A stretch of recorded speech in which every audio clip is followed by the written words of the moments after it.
கதையின் தலைப்பு அமானுஷ்ய இரவு. தலையில் தொப்பியை அணிந்தவாறு முறுக்கிய மீசையை திருக்கியவாறே வீட்டு வாசலில் நின்ற சைக்கிள் அருகில் வந்து நின்றார் ராமசாமி. கையில் ஒரு சிறிய பேட்டரி விளக்கு, ஒரு கைத்தடி எடுத்துக்கொண்டு சைக்கிளை எடுக்க தயாராக நின்று கொண்டு இருந்தார். என்ன ராமசாமி, வேலை கிளம்பிட்டியா? மணி 9 ஆகிட்டா என்றார் பக்கத்து வீட்டுக்காரர் கோபால். ஆமாப்பா, அப்படியே மெதுவாக அழுத்திட்டு போனால் சரியா இருக்கும் என்றார் ராமசாமி. சரி, பார்த்து போயிட்டு வாப்பா என்றார் கோபால். மனைவியின் இறப்பிற்கு பிறகு ராமசாமி தனிமையின் தாக்கத்திலிருந்து வெளிவர முடியாமல் தவிக்க இரவு காவல் பணிக்கு பட்டாளத்தார் தோட்டத்திற்கு ஆள் வேண்டி கேட்கவும் ஒப்புக்கொண்டார். தினமும் இரவு 9 மணிக்கு சென்றுவிட்டு காலை 6:30 மணிக்கு வீட்டிற்கு வந்து சேருவார். தென்னை மரம், மாந்தோப்பு, கொஞ்சம் நெல் வயல்களும் போட்டிருந்தார். காய்கறி தோட்டமும் இருந்தது. இரவு முழுவதும் தோட்டத்தை சுற்றி கொண்டு இருப்பார். சிறிது நேரம் ஓய்வு எடுத்து கொள்வார். மங்கலான நிலவின் ஒளியில் மெதுவாக சைக்கிளை அழைத்து கொண்டு தோட்டத்திற்கு வந்து சேர்ந்தார் ராமசாமி. சைக்கிளை ஒரு ஓரமாக நிறுத்திவிட்டு கையில் இருந்த கைத்தடியையும் பேட்டரியும் எடுத்துக்கொண்டு மெதுவாக நடக்க ஆரம்பித்தார். தோட்டம் முழுவதும் ஒரு ரவுண்டு சுற்றி வந்தார். சுற்றி வந்து பார்த்துவிட்டு மெதுவாக தனது நாற்காலியில் அமர்ந்து கொண்டார்.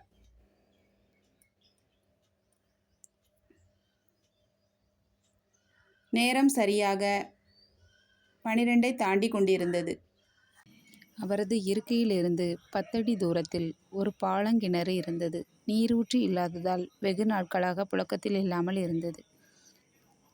கிணறு இருந்த திசையிலிருந்து ஒரு பெண்மணியின் அழுகுரல் கேட்டு கொண்டிருந்தது. கண்களை மூடிக்கொண்டே பெண்மணியின் அழுகுரலை கவனித்த ராமசாமி திடுக்கென முழித்தார். கண்களை முழிக்கவும் அழுகுரல் அமைதியானது, நிசப்தமாக இருந்தது. என்ன இது என்று யோசித்து கொண்டே மீண்டும் கண்களை மூடிக்கொண்டார். அவர் கண்களை மூடிய அடுத்த சில நொடிகளே மீண்டும் அழுகுரல் கேட்டது.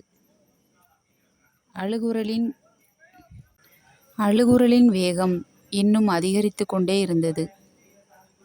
இவரால் கண்களை மூடிக்கொண்டு இருக்க முடியவில்லை. திடுக்கென எழுந்திருத்து நின்றார். யார் அது? எங்கிருந்து சத்தம் வருது என்று தனக்குள் முணங்கிக் கொண்டே எழுந்து நடக்க ஆரம்பித்தார்.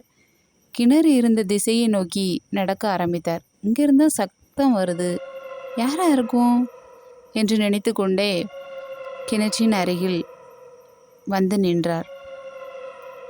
என்னதான் பெரிய வீரனாக இருந்தாலும் நள்ளிரவு, இருட்டு, தனிமை இதெல்லாம் நினைக்கும் போது கொஞ்சம் பயமாகவே இருந்துச்சு அவருக்கு. சரி, என்னன்னு பார்த்துட்டு போயிடுவோம் என்று கூறிக்கொண்டே கிணற்றின் அருகில் வந்து நின்றார். கையில் இருந்த பேட்டரி விளக்கை அடித்து கிணற்றுக்குள் பார்த்தார். கிணற்றுக்குள் எந்த சத்தமும் இல்லை. எதுவும் இல்லையே என்று கூறிக்கொண்டே திரும்பி நின்றார்.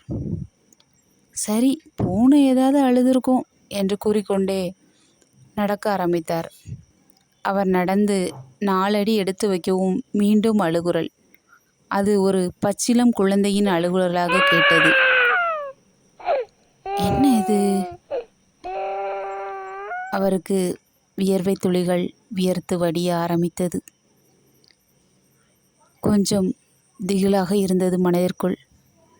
இருந்தாலும் தன்னை தைரியப்படுத்தி கொண்டு மீண்டும் பேட்டரி விளக்கை கிணற்றுக்குள் செலுத்தினார்.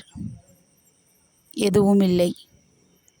ச்சே, என்ன இது, ஒன்றும் இல்லையே என்று கூறிக்கொண்டே மெதுவாக திரும்பவும் அவரது முகத்தின் முன்பு வந்து ஒரு அழுகிய உருவம் சடாரென வந்து மறைந்தது. திடுக்கென பயந்தார்.